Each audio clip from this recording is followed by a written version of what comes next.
This week we have an example of what happens when the fine print is actually used against you. You know how Twitter laid off like 75% of their workforce? Well, in those employment agreements, there was a class action waiver and an arbitration clause. And Twitter wasn't paying out the severance packages it stipulated to, and these clever attorneys in San Francisco sent a demand letter that says the following.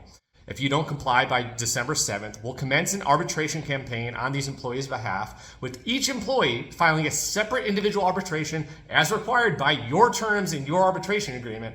And under both California and JAM's arbitration rules, Twitter will be responsible to pay the arbitration costs for each individual arbitrator and arbitration. And consistent with your arbitration agreement, each of those arbitrations will be held all over the country, no more than 45 miles from where those employees work. This will be a lot more expensive to you. Why don't you just pay the severance? This is a clever way and smart move by these attorneys to identify the leverage and apply it to the employer. And I think they're going to get their attention. Happy Fine Print Friday.